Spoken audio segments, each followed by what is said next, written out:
काय सांगाल मतदारसंघ पुनर्रचना आणि महिला विधेयकाच्या मुद्द्यावर राष्ट्रवादी शरदचंद्र पवार, तुमचा पक्ष आणि इतर पक्षही पाठिंबा देत असल्याचं सुप्रिया सुळे यांनी सांगितलेलं आहे. काय सांगा? नागपूरला जास्त माहिती आहे.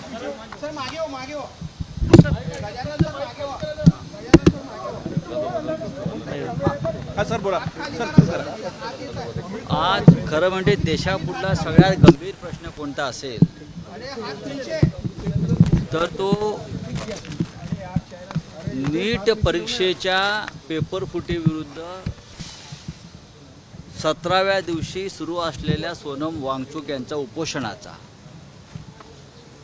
जंतर मंतरला 17वा दिवस आहे. सोनम वांगचुक उपोषणाला बसलेले आहेत आणि त्यांची प्रकृती कमालीची ढासळलेली आहे. हा आमच्या सगळ्यांसाठी अत्यंत चिंतेचा विषय असायला पाहिजे. आणि आपण मला असं जे सांगताय की आम्ही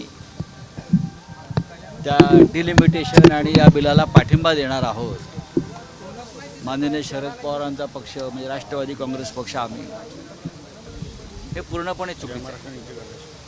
सुप्रिया सुळेनं ही माहिती दिलेली आहे. तुमचं काही बोलणं झालं होतं का महाविकास आघाडीतल्या या दोन? बघा, आज 12 वाजता सुप्रिया सुळे पत्रकार परिषद घेणार आहे. मी आत्ताच त्यांच्याशी बोलत होतो. आज 12 वाजता त्या पत्रकार परिषद घेऊन त्या संदर्भात सविस्तर चर्चा करते. आणि तुमचे जे काही प्रश्न आहेत गेले काही दिवस राष्ट्रवादी काँग्रेस या बिलासंदर्भात, हे तुम्ही त्यांना जर विचारलेत आज तर ते योग्य ठरेल आणि त्या पूर्ण तयारीनिशी आज आहे. कारण गेले काही दिवस मी त्या विषयावर काही वाचतोय आणि ऐकतो आहे की त्यांचे आमदार चालले, त्यांचे खासदार चाललेत, काल रात्री जयंतराव पाटील भेटले वगैरे वगैरे वगैरे. बघा, या सगळ्या अफवा आहेत. खोटं आहे असं म्हणणं आहे का तुमचं? जयंत पाटील आणि मुख्यमंत्र्यांची भेट झाली काल. त्यानंतर प्रफुल्ल पटेल, सुनील तटकरे आणि राष्ट्रवादी अजितदादा गटाचे नेते जवळपास 1 तास मुख्यमंत्र्यांशी चर्चा करत होते. याचा अर्थ काय काढायचा नेमका? ही अर्धवट माहिती आहे. माझ्या माहितीनुसार ते काय वर्ल्ड कप चालू आहे फुटबॉलचा, तिथे प्रफुल्ल पटेल आहेत. ते कालच्या बैठकीला होते की नाही याच्याविषयी माझ्या मनात शंका आहे. प्रफुल्ल पटेल नेहमी वर्ल्ड कप फुटबॉलसाठी परदेशात जातात, ते नसावेत. जयंतराव पाटील भेटण्यामागचं कारण जे आहे हे त्यांच्या मतदारसंघातला एका नगराध्यक्षाला अत्यंत बेकायदेशीरपणे डिस्क्वालिफाय करण्यात आलं आहे. लोकातून निवडून आलेला नगराध्यक्ष आहे त्यांच्या इस्लामपूर भागातला, आणि कलेक्टरने तिकडल्या अत्यंत बेकायदेशीर नियमबाह्य पद्धतीनं त्याला बरखास्त केलं. आणि ही अत्यंत गंभीर गोष्ट आहे लोकशाहीसाठी. माझ्या माहितीप्रमाणे ते त्या विषयावर मुख्यमंत्र्यांना भेटण्यासाठी गेले आणि त्या विषयावर त्यांनी तक्रार केलेली आहे, चर्चा केलेली आहे. जयंतराव हे शरद पवार पक्षांच्या नेतृत्वाखालील राष्ट्रवादी काँग्रेस पक्षाचे एक महत्त्वाचे नेते आहेत आणि महाविकास आघाडीतले एक महत्त्वाचे नेते आहेत. तुम्ही जे म्हणताय त्याच्यामध्ये मला अजिबात तथ्य वाटत नाही. फोनवर काय बोलणं झालं? आज फोनवर तुमचं फोनवर बोलणं काय झालं सुप्रिया सुळे यांच्यासोबत? हे जाणीवपूर्वक पसरवलं जात आहे. या सगळ्या बातम्या मग शिवसेनेविषयी असतील किंवा राष्ट्रवादी काँग्रेस पक्षाविषयी असतील, मग काँग्रेस पक्षातल्या काही नेत्यांविषयी असतील, भारतीय जनता पक्षाला आणि खास करून शिंदे गटाला दुसरं काय काम राहिलेलं नाही. आणि मग अशा प्रकारच्या अफवा पसरवून मूळ प्रश्नावरचं, विषयावरचं लक्ष लोकांचं विचलित करायचं, ही अशा प्रकारची भूमिका आहे. माझा आत्ता सुप्रियाताई सुळे यांच्याशी सविस्तर चर्चा झाली. आत्ता इथे येतानाच मी बोलत होतो आणि त्यांनाही आश्चर्य वाटतं आहे. आणि त्या आत्ता 12 वाजता या सगळ्या विषयावर बरीचशी बोलतील. बघा, हे जे बिल आहे हे बिल या अधिवेशनात येणार की नाही याच्याविषयी अद्याप काही ठरलेलं नाही. ते जेव्हा बिल येईल तेव्हा आम्ही सगळे बसून निर्णय घेऊ. मागच्या अधिवेशनामध्ये सरकारशी या संदर्भात चर्चा झाली होती. हे बिल कशा प्रकारे विधेयक असायला पाहिजे, त्याच्यामध्ये मग आमच्या पक्षातर्फे अरविंद सावंत त्या बैठकीला होते, सुप्रियाताई सुळे होत्या, समाजवादी पार्टीचे नेते होते आणि सामुदायिक निर्णय घेतला जाईल जो काय घ्यायचा आहे तो. पण आज ज्या तुम्ही बातम्या देत आहात की पक्ष फोडले जातील आणि मग खासदार फोडून ते त्यांचं बहुमत दाखवलं जाईल 2/3 वगैरे, यात काही तथ्य नाही आहे. 6 ते हे फुटलेले बिल आलं तर तुम्ही सकारात्मक असाल का? म्हणजे आता हा? एकंदरीत तुमच्या तिन्ही पक्षांची भूमिका सकारात्मक असेल का? कारण या बिलावर पुढे काय सकारात्मकता राहील का आपली, म्हणजे डिलिमिटेशन आणि महिला? मी तुम्हाला मगाशीच म्हणालो की सोनम वांगचूक यांचा उपोषणाचा 17वा दिवस ही त्यापेक्षा गंभीर गोष्ट आहे. हा राजकीय विषय नसतो. नाही आम्ही बघू ना, आता पार्लमेंट सुरू होऊ द्या की. 20 तारखेला पार्लमेंट सुरू झाल्यावर त्या संदर्भामध्ये आम्ही चर्चा करू एकत्र बसून दिल्लीत. या बिलावर चर्चा करण्याची जागा ही दिल्ली आहे, मुंबई, महाराष्ट्र किंवा इतर कोणतं राज्य नाही. कारण हा राष्ट्रीय विषय आहे, पार्लमेंटचा विषय आहे. काँग्रेसचे ज्येष्ठ नेते त्यात सहभागी होतील, DMKचे नेते सहभागी होतील, सगळे सहभागी होतील आणि मग त्यावर चर्चा करून आम्ही निर्णय घेऊ. काही पक्षांचं म्हणणं असं आहे, शिवसेनेचे 6 खासदारांनी काल delimitation- अमित शहा यांची भेट घेतलेली आहे. केंद्रीय मंत्रिमंडळात विस्ताराच्या पार्श्वभूमीवर ही भेट महत्त्वाची मानली जाते. बघा, या देशात कायदा आहे की नाही मला माहीत नाही. एकनाथ शिंदे चोरीचा माल घेऊन दिल्लीच्या रस्त्यावर फिरतात आणि कायदा त्यांना हटकत नाही आणि गृहमंत्र्याकडे चोरीचा माल घेऊन जातात. ही गंभीर गोष्ट आहे. एखादा साधा चोर जर चोरीचा माल घेऊन जात असेल त्याला पोलीस हटकतात. एकनाथ शिंदे मुंबईतून चोरीचं गाठोडं घेऊन दिल्लीला उतरले आणि ते चोरीचं गाठोडं घेऊन देशाच्या गृहमंत्र्याकडे गेले आणि दाखवला हा माझा चोरीचा माल आहे, आता याला सोन्याचा मुलामा द्या बरं. आणि गृहमंत्री त्याला जर मान्यता देत असेल त्या देशाच्या कायद्याविषयी मला चिंता वाटते. बघा, 6 फुटले, 10 फुटले, 8 फुटले.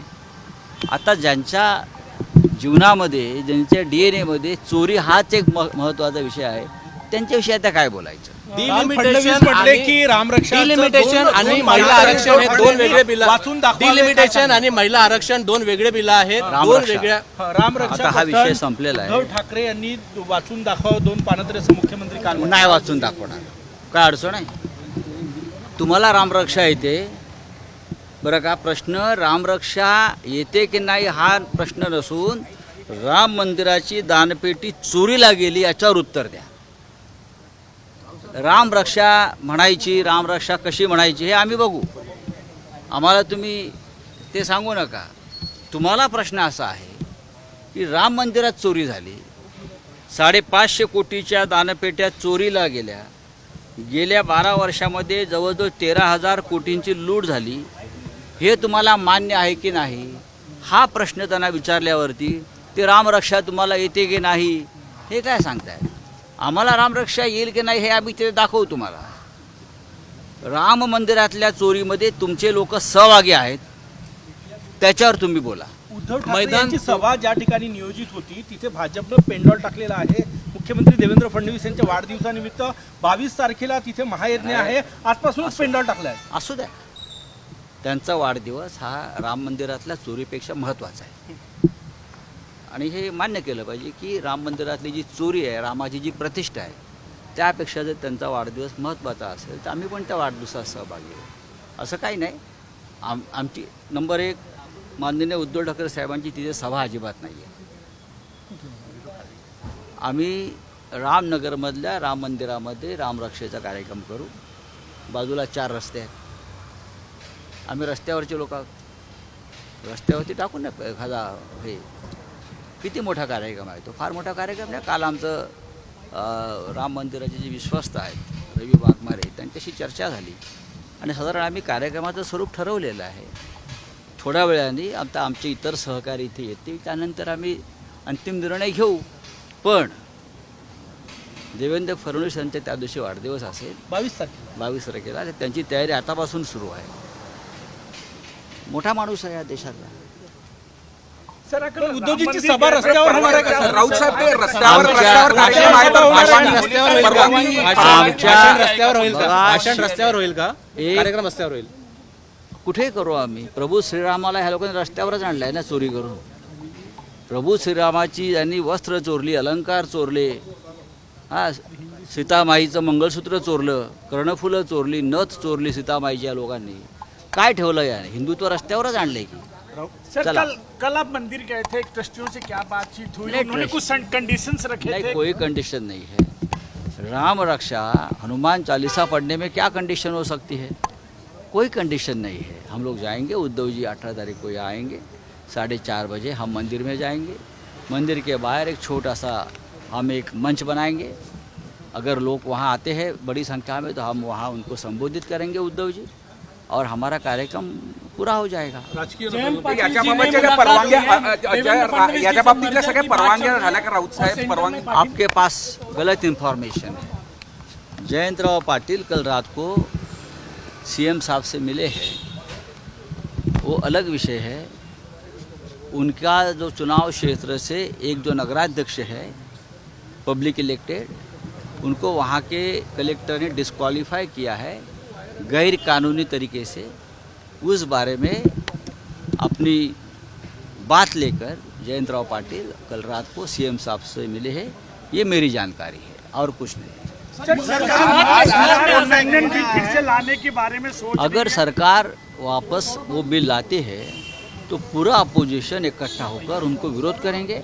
हमने जो उनको सूचनाएं की है, इस प्रकार से बिल में आप थोड़ा दुरुस्ती करो, अमेंडमेंट करो, लेकर आई। अगर उस हमारी बात मानी जाती है तो हम उसके ऊपर चर्चा करेंगे। सर, आपने सुप्रिया सुले से बात की है, क्या कहा उन्होंने? सुप्रिया सुले जी आज 12 बजे प्रेस कॉन्फ्रेंस लेकर मीडिया के मन में जो प्रश्न है, जो सवाल है, उस बारे में मुझे लगता है खुलकर बात करेंगे। उन्होंने कहा है कि सरकार या मुख्यमंत्री के खिलाफ में अगर आलोचना करते हैं तो उसको युद्ध न माना जाए। अच्छी बात है। वरळीतून लढणार